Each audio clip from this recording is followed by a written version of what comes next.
we, I think, are at an existential crisis with health that necessitates top-down change. I don't think the American experiment can continue when our largest, most powerful industry profit from when we're sick. Calley Means, this is way overdue. I'm so happy to invite you onto the Be Well by Calley podcast. You co-wrote Good Energy with your sister, Calley Means. We had her on the show after that wildly successful launch, New York Times bestseller. You are the co-founder of TrueMed, which is a phenomenal option for people to use FSA dollars, pre-tax dollars on healthy purchases, whether that is a Peloton bike, a sauna, healthy food like protein powder for your family. Be Well by Calley protein powder is there. But what is even more impressive is you basically creating the marriage between Trump and RFK and all the hope that so many health-minded individuals across the United States have for our country. We are riddled with diseases across the nation and many preventable. And you talked about that in your book. And I want to pick your brain for as long as I can this morning. I want to congratulate you on that success. I want to thank you for your efforts. I think the health of our children is bipartisan, and you've said it a million times. And it's just, I have full body chills. You are in the flow state. And I know you said it's been a little bit crazy, but I just want to acknowledge all of the time you've spent probably away from your family or taking your family all over this country. And thank you for your service to the American people. Calley, it's so great to finally be on this your amazing podcast, and you're way too kind. You know our story, but Calley and I have been so inspired by heroes of this movement that have come from so many different places. From Calley reading a book by Mark Hyman at med school that she said taught her more about human biology than every single class at Stanford, to Calley following and being inspired by your content early on and me.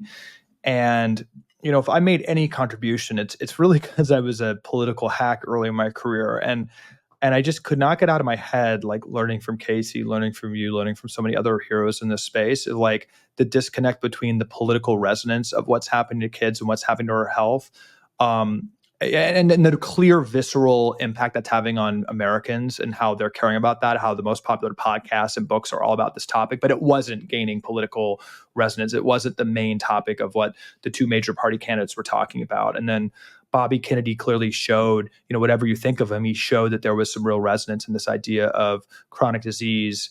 So, and we were able to be a small part of that, of like, I'll just say, whatever you think of these people, politics is obviously very polarizing. But that first rally where RFK walked out and President Trump talked about getting the toxins out of our food and reversing the childhood chronic disease crisis, and everyone erupted in a cheer that was like deafening. Like, we certainly have something happening where certain parties are saying stuff we didn't expect them to say. And this idea of the childhood chronic disease crisis, the fact that the healthcare system profits from kids being sick, are being talked about. They used to be talked about on the left. Now they're being talked about on the right. Now it's bipartisan. This is a really, really good thing. And I think the fact that this is now political, for better or worse, means that something could get done. Because the fact of the matter is, when voters express their intention, that is what drives action. It's still a democracy. And frankly, I can tell you from being around them a lot recently, politicians are susceptible to what voters are telling them. And the voice from what I call MAHA moms and, people everywhere that are really concerned about chronic disease was heard loud and clear. And I think, we should all be optimistic about what can happen in the next couple of years. Yeah, it is, for someone who, I don't want to say I'd never cared about politics, but I never thought the government was coming to save me. I had always pictured myself as known that I was after my, self-advocacy, that even when I would see a traditionally Western medicine trained physician, that I would get second opinions, that I would look for a functional MD, that I would search the web.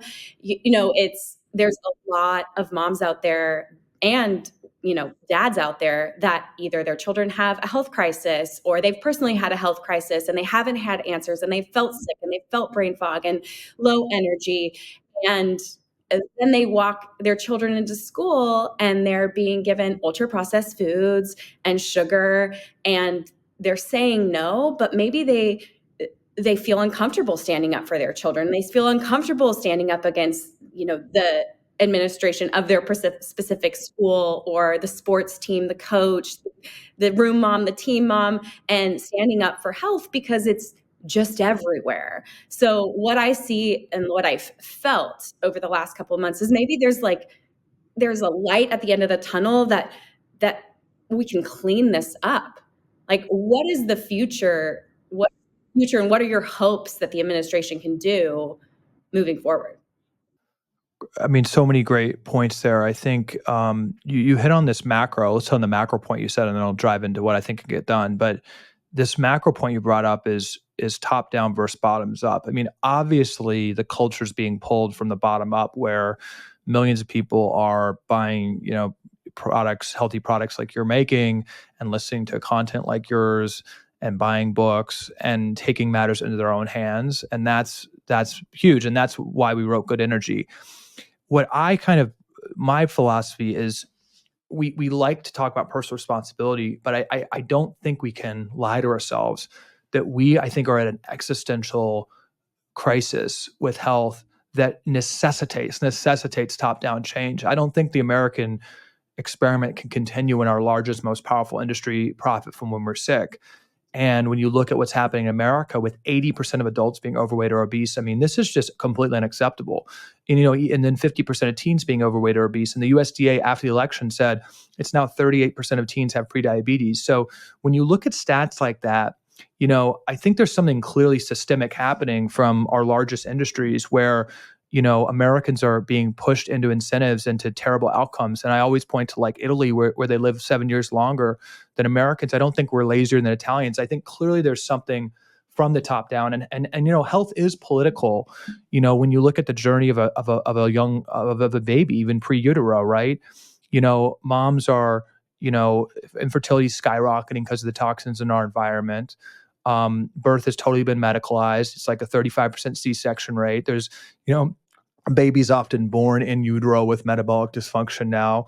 The top donor to the American Academy of Pediatrics is Abbott, a formula maker. They're now actually saying breast milk is inferior to formula in some ways. Bill Gates is saying that. There's total confusion for moms. The American Academy of Pediatrics says the first food kids should eat is ultra processed. Their microbiomes are being totally hurt by toxins. The schools are totally have their hands up, when it comes to ultra processed food, and are shoving ultra processed food down kids' throat, but there's no ifs, ands, or buts, on taking 72, pharmaceutical interventions by the time you're 5. So they know how to be really clear on something. They know how to be clear on locking down schools. But for some reason, I still can't wrap my head around, when we have a metabolic health crisis among kids. Today, the American Academy of Pediatrics and the USDA and the official nutrition guidelines literally say that they're not sure whether ultra-processed food is harmful or healthy for kids. Literally, that's the latest guidelines that came out just a couple weeks ago, a 400-page document from the USDA, the nutrition guidelines, that said that it's unclear whether ultra-processed food is unhealthy. So that's the type of environment kids are dealing with. When you have those type of incentives where, frankly, addicting kids to ultra-processed food and then drugging them, frankly, whereas, 40% of teens are on a pharmaceutical prescription. You have something that this is political, for better or worse. And, what can we get done?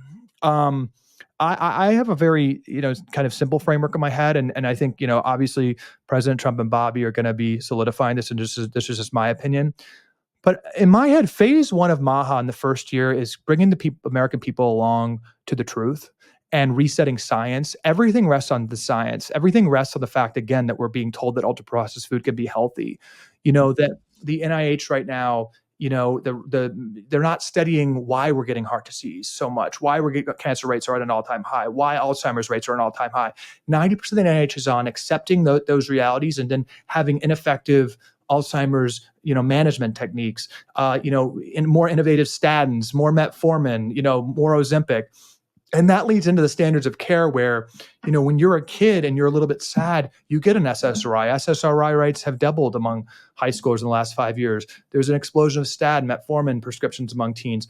Like the research basically that, it's very intervention based, goes into the guidelines. So step one, I think, is just, President Trump said it during the campaign with Bobby, why are kids getting so sick? Let's do more foundational research. Let's, we talk about it in Good Energy, you talk about it. Let's reset the research to understand the interconnectivity between the chronic disease crisis.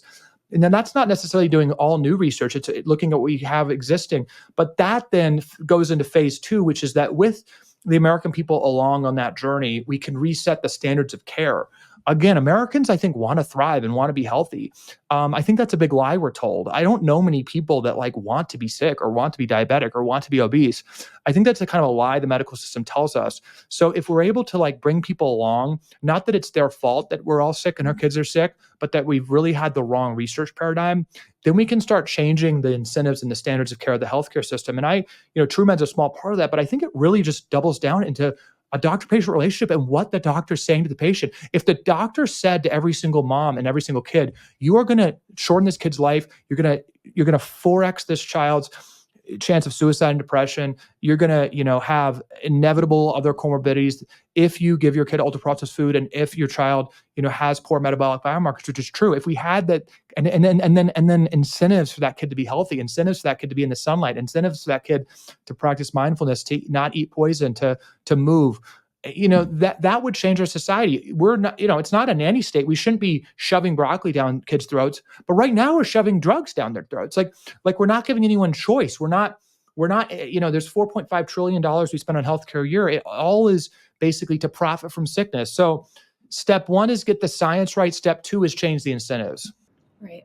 Let's talk about changing the incentives. I spent 8 years in pharmaceuticals, medical device, cancer, and genetics. I saw firsthand, my first year out of the University of Southern California, I saw firsthand primary care physicians seeing 30 patients in a day, working as quickly as they could through a 15 to 20 minutes appointment with patients, giving them a prescription because there's payoff for the patient there. There's also a payoff for the doctor in using a specific reimbursement code. They are riddled with debt. They're coming out of school. I look at Casey, all those years in school to say, this isn't going to work for me. There are so many physicians I feel who don't know how to help and are really, it's golden handcuffs and a broken system.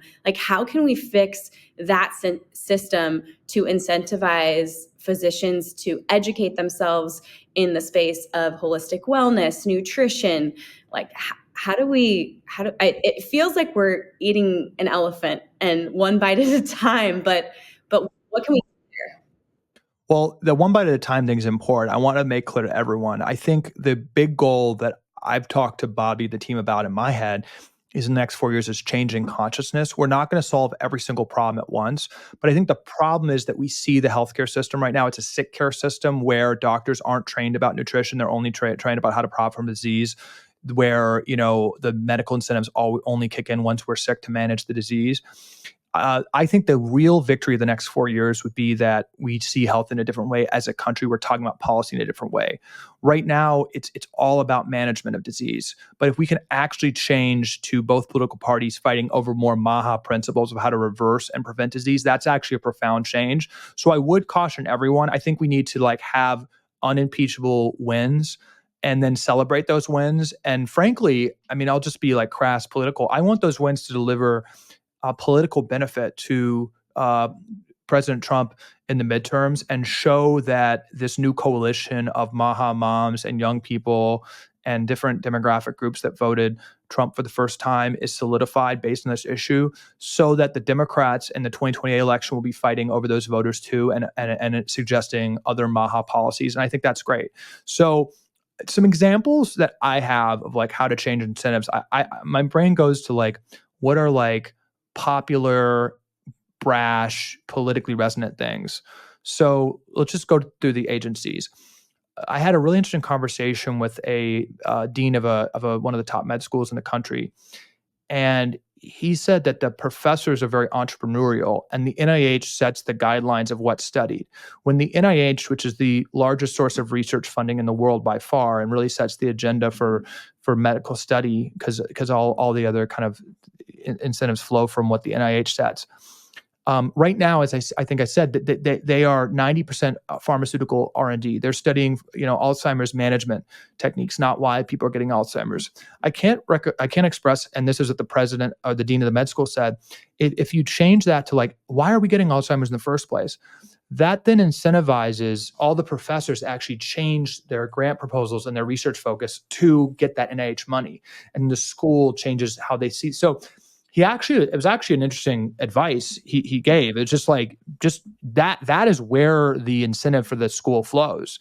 He was like, I wouldn't recommend you like mandate what we teach, but if the NIH grants are changed to a more preventative philosophy, that would infect because he was kind of cynical about the professors, quite frankly. He's like, they just want to get the research money. So the corruption is really that pharma and our sick care system has somewhat co-opted the NIH, which they have because Congress is really prescriptive about where the NIH spends their money, and then Congress is controlled by pharma. There's 5 lobbyists from pharma for every member of Congress. So that's how that's happened. So that's number one, reset the NIH focus. Number 2 is then you get to, okay, so you have like research, then how does that molecule and research become a drug? You get to the FDA.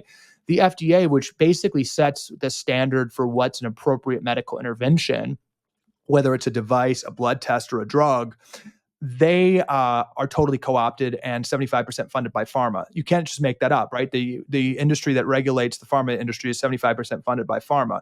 There's a revolving door, of course, where I think it's every single FDA director of the past 20 years has gone almost straight to the pharmaceutical industry after leaving as FDA commissioner. So you can have conflict of interest policies, and we have a full suite of those that are ready to go to basically just get the pharma influence out of the FDA as much as possible. And then you get to the doctor. So all of this sick care system kind of infects how a doctor is trained and how they practice medicine. But I'm of course about the CPT codes, and Casey talks about in this book, doctors basically live under this environment where they've got 15-minute appointments and they're just solving what's right in front of them, that siloed issue right in front of them. That is a direct result of the American Medical Association codes, which use the rigged FDA approval system and the NIH research to basically create this system where, as Casey talks about, if somebody has sinus inflammation, diabetes, heart issues, kidney issues, and depression, obviously those things are interrelated, but that person's seeing 5 different doctors with 5 different drugs, 5 different treatment plans. It's totally just siloed. You can actually reform codes using better research, take the code creation process away from the American Medical Association, which is a pharma lobbying group. Literally, we've just unilaterally, without any law, just decided to outsource 20% of our economy and the entire care structure and algorithm to a pharma lobby group. We have the ability to take that medical logic and the medical codes away. There's no reason there's not a code if you're obese to have food as medicine. There's no reason if your child is exhibiting signs of depression or ADHD that you can start with looking at their sleep and incentivizing better sleep instead of giving them an Adderall and an SSRI. You could have that option where patients get paid, doctors get paid, insurance companies make. You could actually have the money there for that. My whole framework is we're starting with $4.5 trillion right now that we spend on medicine. That's our baseline. The fundamental question is, let's just take that 4.5 trillion. The question should be, how can you incentivize that money to best promote disease reversal and prevention for the American patient? Not even whether your drugs or food or lifestyle or whatever. Just clinically, that money should be going to the best long-term intervention and cost-effective intervention to reverse and prevent disease. Everyone says, oh, well, lifestyle interventions fail. Well, lifestyle interventions fail because we're getting the statins and the Ozempic and all these drugs jammed down our throat, and we have no incentives. I guarantee you, if there was incentives for exercise, if a lower-income mother on Medicaid, instead of just getting the drugs for her kids paid for, could have vouchers for better food, people would make different decisions. So it's really looking at the standard of care of our medical codes, which is what the administration's talked about, and I think is a really big victory.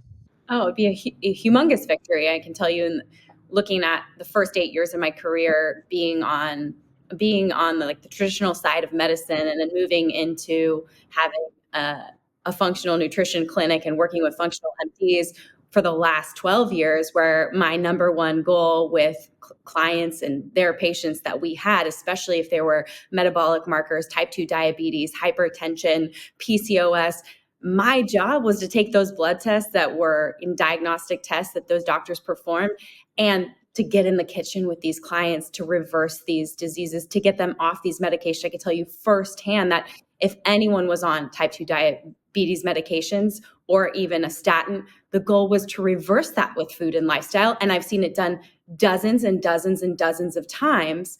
But if that metformin is available, if Ozempic is available, and they have 15 minutes and they didn't have the nutrition training, they feel like their hands are tied. And it's so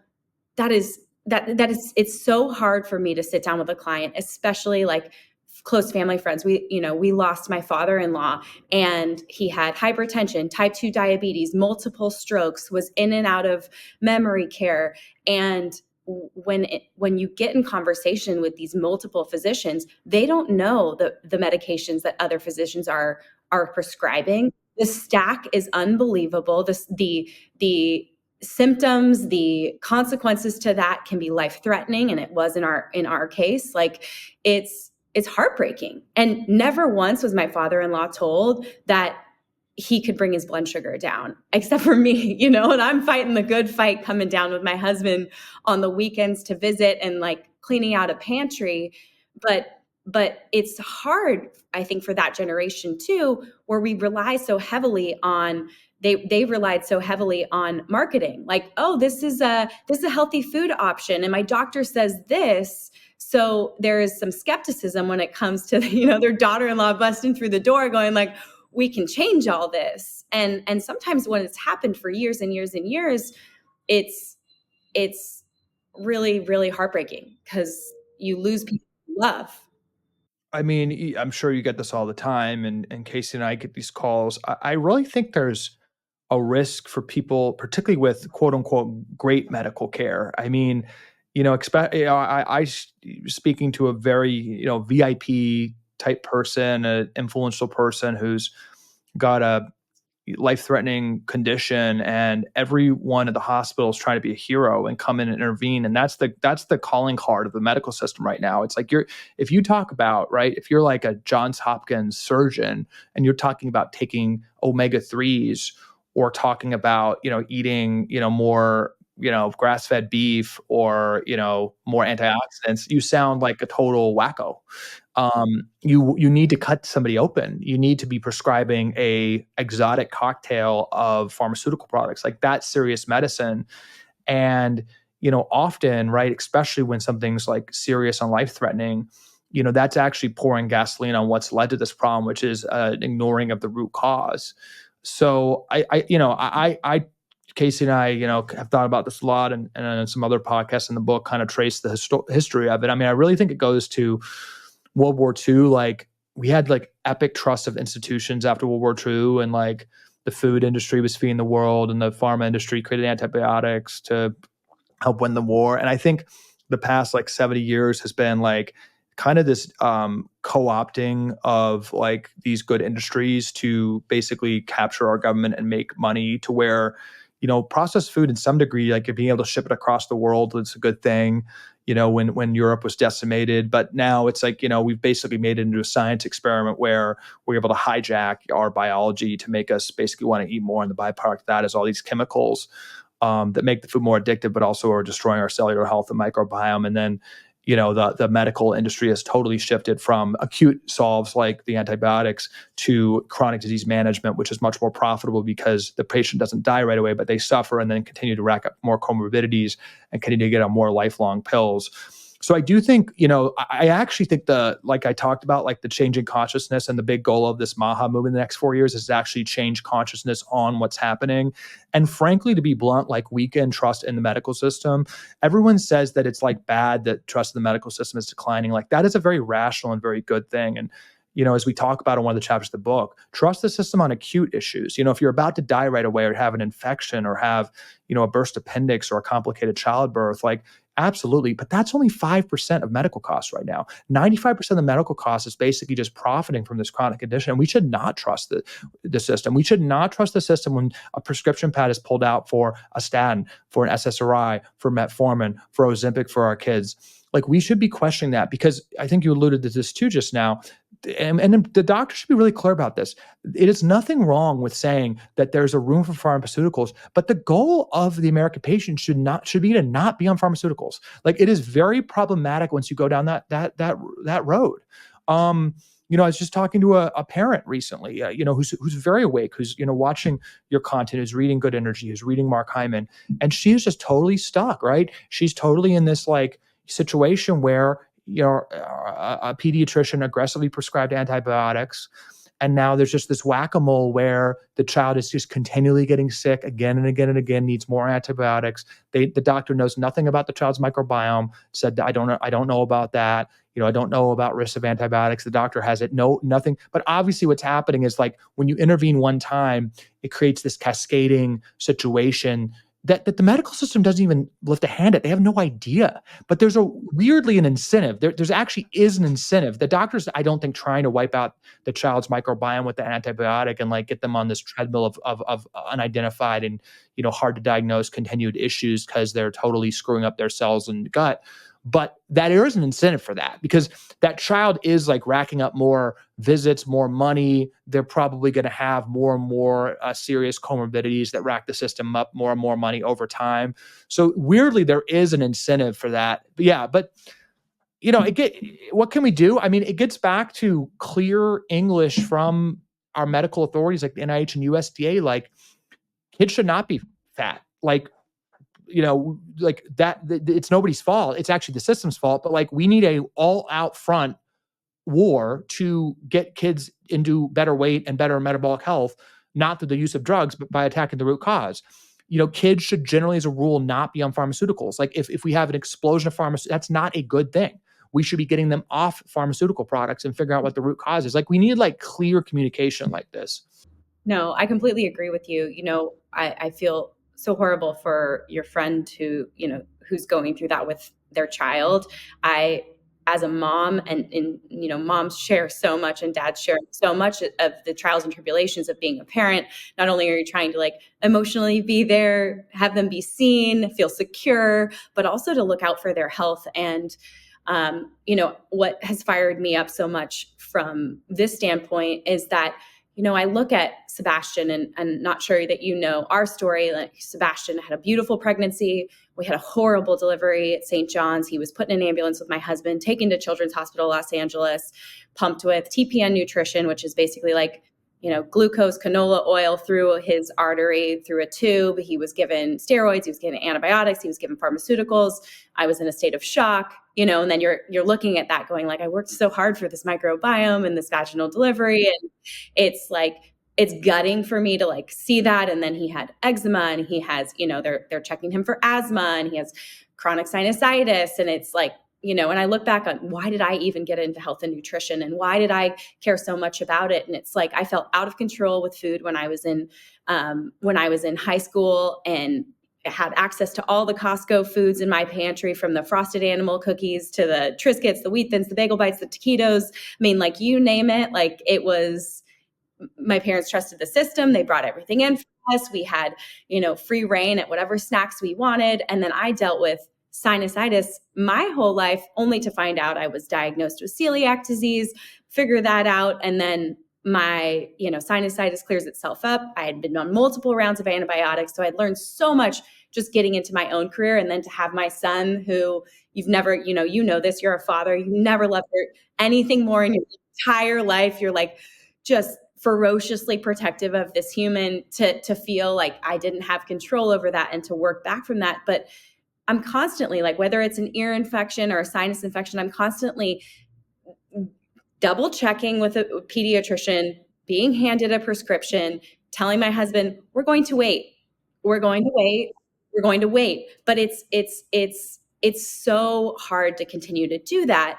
And then to know that that's just one of the fights that parents are having when it comes to, and we talked about this before the podcast, like Tashin at 4 years old came into our kitchen and could articulate to me that he couldn't stop thinking about a cookie. I had let him have one cookie at this outdoor party on the street, and he wanted another one. He felt out of control with this food, and it's hyper palatable. It's highly addictive.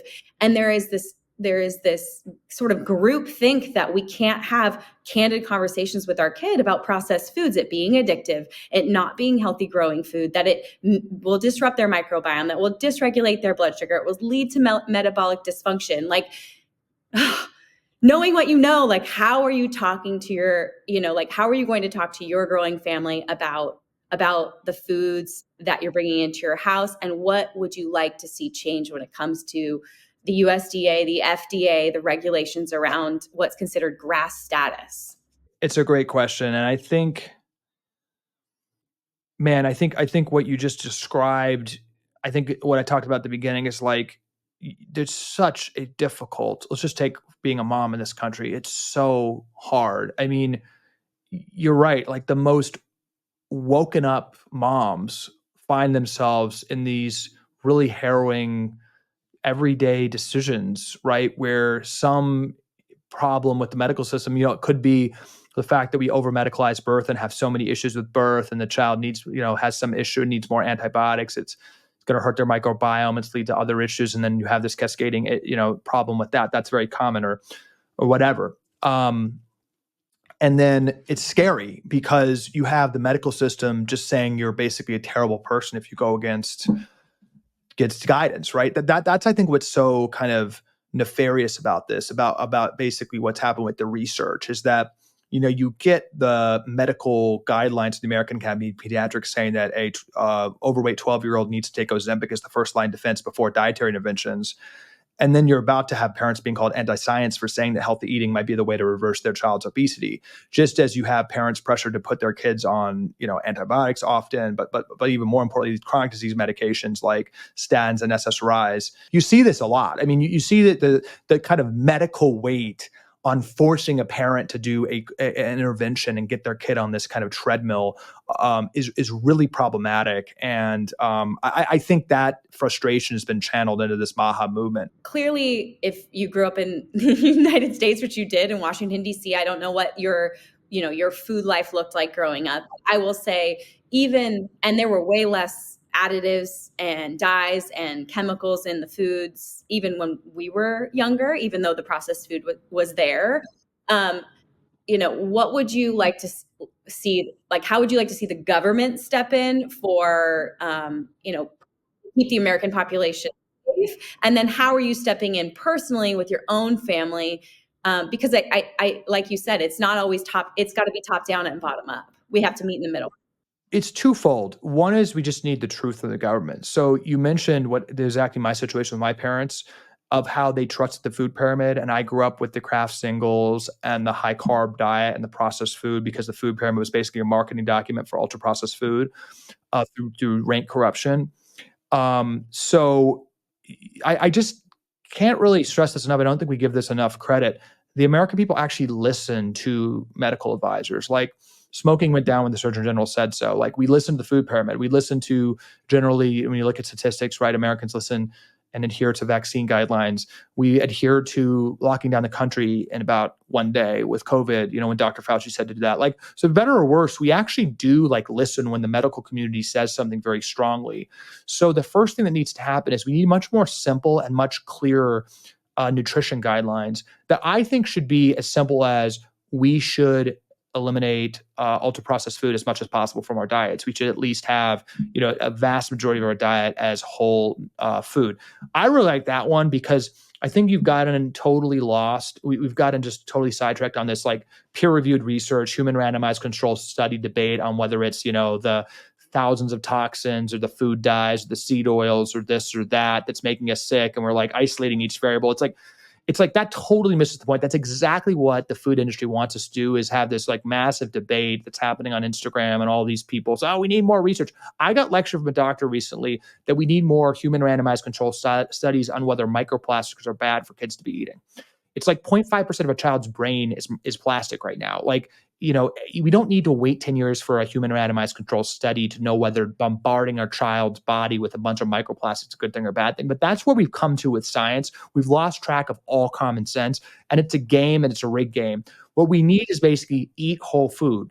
And then you get, as you talk about and we talk about in the book, whatever dietary philosophy you happen to subscribe to, I mean, whatever. I mean, if you're vegan or if you're carnivore, get on a whole food diet, get your blood tests, understand what's going on inside your body and your metabolic biomarkers, and make changes accordingly. I mean, Casey went from a radical vegan to, eating a ton of meat right now. I've changed, based on evolution. I think if the American people start at a whole food approach, there's different cultures, there's different parts of the country, there's different food, vibes all over the place. That's fine. There actually should be differentiation. When you look across the developed world or the entire world and look at cultures that are healthy, they have radically different diets, but they're generally more whole food diets. When you compare like Japan to like, a Mediterranean diet or something. So that's one thing. That's what we should have from our government. Just very simple principles. Limit ultra-processed food. Kids should not eat added sugar. It's not banning added sugar, but that should be a government guideline to make it almost stigmatized, for, the daycare to be sharing all the sugar. So that's number one. Then you mentioned USDA GRAS standards. Now, this is a term probably a lot of people haven't heard about, but is very important. So the GRAS stands for generally recognized as safe. And through a perversion of a law, the law never said this, but it was misinterpreted over the past couple decades. And basically what the FDA has done through corporate capture is they allow self-policing of food chemicals. So when a food industry creates a new additive for food, they are able to put it right into the food without even checking with the FDA. And then the regulation is that we have to prove harm after it's added into our food supply in order to take it out. So this is why things like the food colorings are in American food but have phased out everywhere else.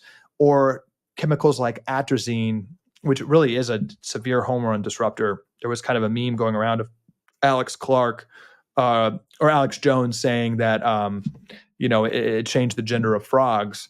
There actually is some evidence that it's actually a severe hormone disruptor, and it's banned in basically throughout Europe. It's even banned in China, which makes the chemical and sends it over here. So there are really problematic chemicals in our food that, seed oils. I mean, seed oils are much less prominent in Europe. We get kind of lectured about research. There's various thoughts on that. There's debates, but it is, really disgusting, artificial process to make those. It was used as oil lubricant. It's super cheap. It's super processed. It's inflammatory. It's like, there's not been really much study on that. And that's one of the top sources of our diet. So that's what the plan is on GRAS standards. Day one, at the very least, right? The FDA and Bobby Kennedy and the NIH can work together to at least study these 10,000 chemicals that are in our food and have the truth, and then decide kind of what to do from there with policymakers. But we should absolutely know what's in our food. The FDA actually last month said that they actually don't know. They cannot list all the chemicals in our food. They don't even know, literally. There's no list. The food industry is adding multiple chemicals per day, new chemicals per day into our food that the government doesn't even know about. So whatever side of the aisle you're on, that's just not right. And we need to amend that process and probably be like the rest of the world where, we have to prove that an ingredient isn't harmful to kids before adding it into food, not after. Mm-hmm. Yeah. Do you think it's just, is there a funding issue? Is there not an incentive issue for the FDA, the people working there? Like, are they overwhelmed? Like, I can't imagine that we can just like slide through untested chemicals into our food supply, but we see it all the time, whether it's a new variation on a alcohol sugar to a food dye to, whether it's a natural flavor. Like there's so many places too where, I just see it in my space where something has added fragrance or an added natural flavor. That's a proprietary product inside of a fragrance house or a flavor house. And a lot of the flavor houses are coming from Europe, but it's stabilized with something, and we're adding that one ingredient and with a general term, like I don't know, like how do we we're just going one by one. We're going into the industry and saying like, what are these? Let's test them. Do we have the funding to do that? I mean, we are in so much debt. Like how are we going to do it? Well, I really don't buy the that we can't afford to not poison our kids. Like, out of all we're sending $200 billion to Ukraine, and like, the FDA, yeah, the food industry does say, oh, it's too expensive to, like Pharma pays the FDA like it's like $5 billion a year, like to basically co-opt the whole organization. Like that's a much better use of taxpayer money to have like competent staff that's not paid for by Pharma at the FDA. So they do bring up the cost, and lawmakers who are in the pocket of these industries do. What I'd say is there's a spiritual issue that I'm seeing. I really do think there's a blindness and a callousness to how much kids are being hurt. And what you have when you talk about these issues behind closed doors is the food industry and the farm industry and the various industries that want this system don't make the argument on health. They don't debate that. They don't debate that Bobby's ideas of shifting more to food as medicine and scrutinizing the pharmaceutical industry and cleaning up our food supply. They don't even dispute that on the health merits. They say it's going to cost jobs. So they actually and they don't understand what they're saying. They don't understand that they're conceding the argument that kids are being hurt and then just arguing, okay, but it's going to cost jobs. But it's very dark, but that is what they argue directly. That is what they're arguing directly. And I think it's hard to really understand how callous congressional staff, certain members of Congress, lobbyists, and pharma and food executives are to the violence and devastation happening to kids. And I think the fact that these industries are so large and they employ so many people, and the executives have been able to tell stories about how the food industry and the farm industry produce innovation and produce good things, and they're just trying to make cheaper food. They're trying to make more innovative drugs. They tell themselves that stories. We've been able to blind ourselves from the fact that we're at the all-time high of childhood chronic disease in this country. We spend 3 times more than Europe for healthcare per capita, have 6 years lower life expectancy. We're 4% of the world's population, produce 75% of worldwide pharmaceutical products, and are 60th in life expectancy. I mean, we have a totally, absolutely broken system that's producing deadlier and more more sicker, more infertile, more depressed Americans for each dollar we spend. And that kind of momentum of these industries that frankly need more sick and more addicted people to grow has blinded and leads in very intense meetings where they argue to lawmakers that their jobs are going to be impacted by healthier kids. It's that they literally argue that. They're not arguing to make kids healthier. It's just gutting. It's gutting as a mom and as an American, as someone who has gone through periods in life where I haven't felt vibrant, alive, excited, energetic, to know what it feels like to wake up every day and to feel energized and to feel purposeful and to, be able to like run after my kids when they're scooting in on their bike. Like, if someone is not metabolically healthy, if they're not mentally healthy, if they're not physically healthy, like that is a harder life to live than for someone to get a new job. And they need to be innovative, because I can see this creating more jobs. I can see it creating more innovation. It's just playing within new guidelines. I mean, if the guidelines were we can't use these colors, these dyes, these flavors, these natural additives, entrepreneurs get creative and they get clear on cleaning up their products, and we should hold our like big food and big pharma accountable for that. And that's what I think mostly excited about with what the potential is. And I know this stuff doesn't happen overnight. I know it's just allowing for families across the nation to question recommendations, to question the foods that they're buying, to look at package inserts and labels, to hopefully make better choices. But even as close as I am to my sisters, my parents, they don't have a decade or 15 years of nutrition science, and they're going to pick up products that have added ingredients and fillers and chemicals. And it's hard for me not to feel like I don't have control over their own pantry. But I'm really hopeful that there can be a little bit of change for big benefit for Americans. And, I think I'd love to kind of close up today's podcast learning about like TrueMed and how Americans can spend pre-tax dollars with TrueMed, how we can advocate for our health. Like what advice do you have with all of your expertise in writing Good Energy with Casey, in co-founding TrueMed? Like, how can Americans change their health bottom up? See your doctor if your kid has an urgent infection, but like for the vast majority of cases are chronic, and trust yourself more. And I truly believe that listening to podcasts and reading books and being on a path of curiosity is a much better thing than listening to Harvard, Stanford, or whatever educated doctors.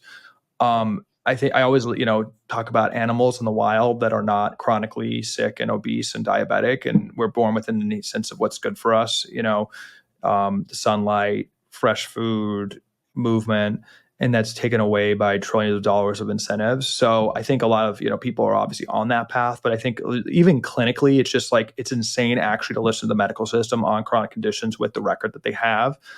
So what does that lead to? It leads to much more simple things. So what we go through in Good Energy is the baseline is like understanding what's happening inside your body. So, getting blood tests and understanding metabolic biomarkers, at the very least, your blood sugar, HDL, triglycerides, blood pressure, waistline, and understanding what those biomarkers mean. 94% of us are failing in at least one.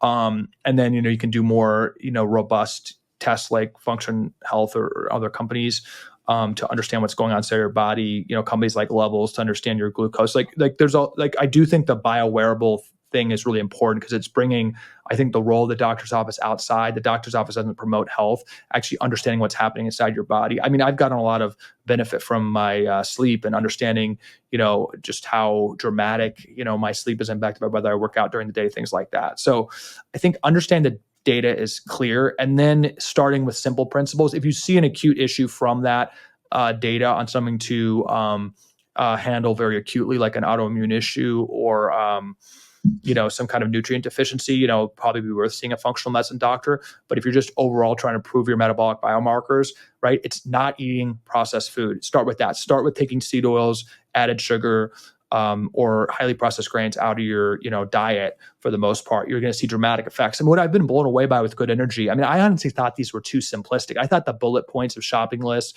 and kind of like, don't eat seed oils, don't eat that. I thought it was kind of like almost too basic. I've gotten hundreds of messages about just the fact that people read this and it kind of buttressed their desire to cut ultra processed food out of their life, and how they've lost 50 pounds, how they've transformed their health, how they've reversed their diabetes. It's actually been amazing. We don't hear this stuff, but just keeping it simple, reducing ultra processed food, moving for 150 minutes a week, getting control of your circadian rhythm, and sleep and your light exposure, really trying to be more mindful of your chronic stress and how that's really hijacking both our mental health, but also metabolic health and leads to other conditions. So we go through that in the book. And then as far as the medical system should be incentivizing those things. So TrueMed, what we did with TrueMed is there's one part of the medical system, there's $150 billion out of the $4.5 trillion a year where it's flexible, these HSA, FSA accounts. And what we learned is we actually researched the definition of medicine. And the definition of medicine isn't, a synthetic pill developed by Pfizer. It's whatever a doctor says is useful for the prevention, treatment, or mitigation of a condition, and prevention too, because statins and metformin and all these drugs are actually preventative. They just don't work. So what we learned digging through this with doctors like Casey and our lawyers is that a doctor can write a preventative plan for heart disease outlining supplement, food, and exercise, obviously, what you should be doing to prevent or reverse things like heart disease, things like diabetes, things like obesity. And because 94% of the American people are metabolic dysfunctional, the vast majority of people should be on a reversal or prevention plan for a chronic condition that ties to lifestyle, ties to protein supplementation, things like that. So we do that very quickly on our website to provide that telehealth, the doctor's note. And then when you have that doctor's note, and we make it as seamless as possible, in the payment flow, for products, like yours, people can then use their HSA card. Instead of, a lot of people think of these HSA accounts, they're just kind of like waiting to get sick and then going to buy drugs and stuff. You can actually like max out your HSA. I know a lot of people did this past year because of us.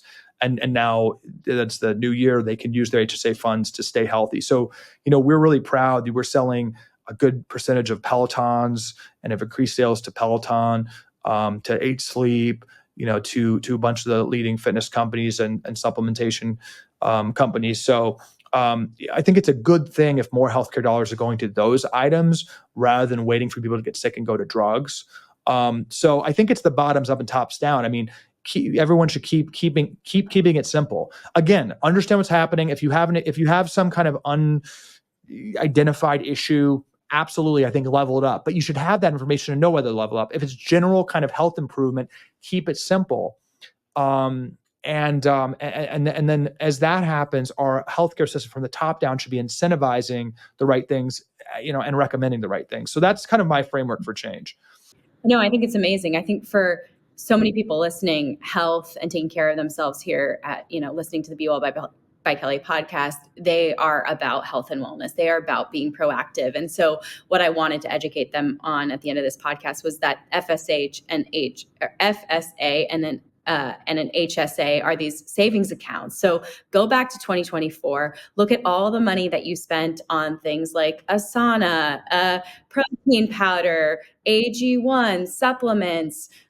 Did you buy a Peloton? Did you get active, gym equipment? Like, look at like about how much you spent last year, save that pre-tax dollars into one of these accounts, open them, fully fund it, and pay for those things pre-tax. I think you make it so you incentivize people. And so many, I mean, even just the young girls that are in my company, I'm like, this is what it is, fully fund it, start to use it. You care about your health. Like it is a phenomenal way to take care of yourself and take advantage of that type of an opportunity. So many people don't know it's possible. So you make it seamless and easy. And so that company is called TrueMed. Calley is a co-founder of it. We'll link it in the show notes today. We will link Good Energy and all of the amazing success that book has had. There's so many other podcasts you've been on that I've listened to and I've loved. Really, truly, everything that you and your sister are doing, really, it is an awakening, and we are going to need to do a lot of research and kind of just decouple the pharma, food, and legislation agencies, or whatever we're going to call them, to just make sure that the corruption is gone, so that we can move forward with a clean slate. And I'm hopeful. I'm hopeful too. I'm hopeful. Everyone should be hopeful, and I just cannot stress enough from my insight into the sausage making and the politics. The individual awakenings that are happening is driving culture. It's spiritual, but everyone needs to keep questioning, keep taking matters into their own hands, keep acting out in their school and local communities, and then, making it clear their vote is being driven by this issue. And that really does change. It's reverberating at the highest levels, as we're seeing, and we just have to keep that up. Absolutely. Well, thank you for all that you do. And thank you for being here today, Calley. Where can people find you, follow along, grab the book, learn more about TrueMed? Awesome. Well, TrueMed.com. And then I'm on Twitter and Instagram at Calley Means, CalleyMeans. I'm so grateful for you, Calley. You've been an inspiration to me and Casey, and a great supporter and friend. So thank you for all you do. Thanks for being here today. Thank you for listening to Be Well by Calley. Please subscribe to the show on Apple Podcasts, Spotify, or wherever you listen to podcasts. Learn more at BeWellByCalley.com and follow me on Instagram at BeWellByCalley. I would love if you picked up my books, Body Love and Body Love Every Day. They're sold on Amazon and at all major booksellers.